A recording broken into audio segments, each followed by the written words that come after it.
only real fractions in terms of different launches you were getting. I mean, 42.4 was your maximum with the 998. Your average around the high 30s. We're looking sort of like mid to low 30s. Only 5 degrees, which you're not going to see 5 degrees real on here, but you'll see your finished position, the actual position you're getting into. Hopefully, seeing again, bringing the ball flight down 5 degrees-ish. We'll get that flat a little bit further. Okay, so before backswing was okay there. Now sort of staying back a little bit, flicking with the lower hand, not really transferring the weight, and then from here now you transfer your weight, and then whoop, you lose your balance and sort of step forward into it. Okay. Yeah.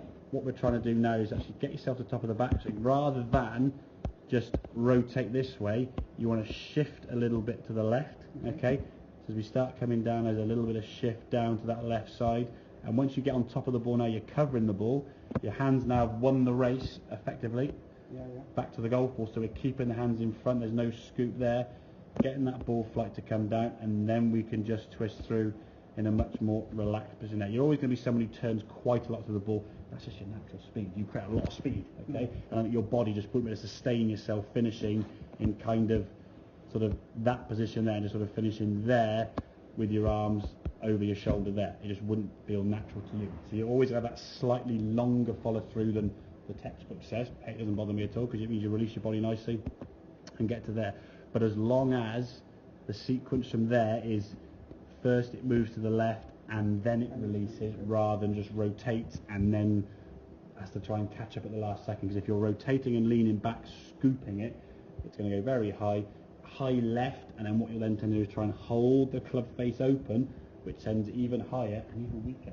If you sort of hold the club face and don't release it, because if you're off your back foot, you're encouraged now to hit it over there. So to stop it going over there, you're getting the ball straighter, so you have to now open the club face to your intended, or what the path of direction would normally be. So now you open the club face, hitting off the back foot shallow. That's what you're getting. You're getting up in the gods and just going and spinning back. Think of a lob shot. You aim way left, you swing off the end, you slide underneath it, up in the end, it spins back. But when you're trying to play that shot, if you're trying to land it at 150, it's landing at 120, and then spinning back. No good to anyone, is it? Okay. So get on top of the ball at setup. Don't lean too much left to start with. Okay. Stay sort of 50-50. Get the shaft lean at the setup. Okay. Top of the backswing now. We're going to move left. Get on top of the ball, and then the rotation happens. Okay? You'll always finish around here because of the speed of your body, as we said. But play about a little bit with some sort of trajectory numbers. Like I say, the launch on there, the V launch, isn't probably, I would say, 100% accurate. But you can see your driver's going 14.4. It's going lower than your 9-iron was 37 or 36. So play about with that. What sort of trajectories can you create? Try and see how low you can hit your 9-iron or your 7-iron or whatever it may be. Because whatever they are on there any given day, a ball that is hit lower one day from the next one there will show the numbers on there. They might not be exactly accurate, but the numbers will be showing it's less. All right. So play a few shots, hit the ball flat down, and just see what you can do. And again, try and play a few shots in the winter, maybe a few 3/4, a few knockdown shots. Just control that ball flat a little bit both ways, and accept the fact you are going to lose a little bit of distance in the winter. That's just a given. Oh, no, when I was 25, 30 yards. That's a lot. Yeah, exactly. Your base, and if you think about it, a sand iron with 56 degrees of loft with a correct downward angle would give you about 42 degrees of launch. So if you've got 42 degrees of launch with a 9-iron, it's going to go a bit further than your sand iron because of the length of shaft, but as high as. So you're losing that forward momentum with a lot of spin. So basically your 9-iron at impact, again, all the golf ball knows, it doesn't know what the number on the bottom says or the length of shaft of that golf club. All it knows is when the golf ball has been hit at the backside, what loft is on that club. So if the loft is here, it's going to go low. If the loft is there, it goes high, depending on whether you strike it off in the middle of the golf club. So that's all it's going to take into consideration. Okay, so nice. And you add a bit of loft with your 4-iron or 5-iron, you've got 21, 22 degrees loft there. You add 3 or 4 degrees, 5 degrees, not a problem. Still go nice and high in the winter. Now high is going to actually get you some more distance. You're not going to run so far, so you won't notice much loss of distance with these bad boys. You get high with a 9-iron. It's coming down the nail. Just the fifth on the map in the Nemesis, all right. Good drive to the top of the hill. 9-iron in my hand, I think.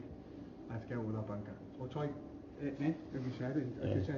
The thing is, the harder you hit it as well, the higher again, loft or backspin, which creates launch, is created by loft of the golf club and speed of swing. So the faster you swing it, the more back foot you swing it, the higher it goes, the more spin it gets, the more it balloons, the shorter it goes. to just go up in the air vertical rather than actually any forward So momentum. if I lean forward, it'll stop As you start to, it won't stop the backspin, but it'll actually reduce the ball flight down because the loft will be less, so it won't have quite so much spin back. You'll still get a bit of spin as you land on the green, it's not going to release on 20 yards through, but you'll reduce that initial launch the golf club is hitting the golf ball with. It's going to come out a lot more flatter flight and then create the sort of, will get to its arc a lot later rather than going whoop and just flopping up in the air there. Okay. But again, fifth hole on the mat there, think about that whole second shot off the 145ish mark is a slight upslope. So maybe if you're on a slight upslope, that's going to add another 4 degrees each club. Each club only 4 degrees different. So 4 degrees from 8 to 9-9, you've only going to be a slope that's that much. A 9-9 now is going to go pitching wedge. Yeah. So you've got 145, maybe your 8-iron, lean with the slope, same motion, just bring the ball flat down. Try and control that trajectory a bit more just with different body movements and different choices of clubs, okay? Okay. Make sense? Yep. Thanks.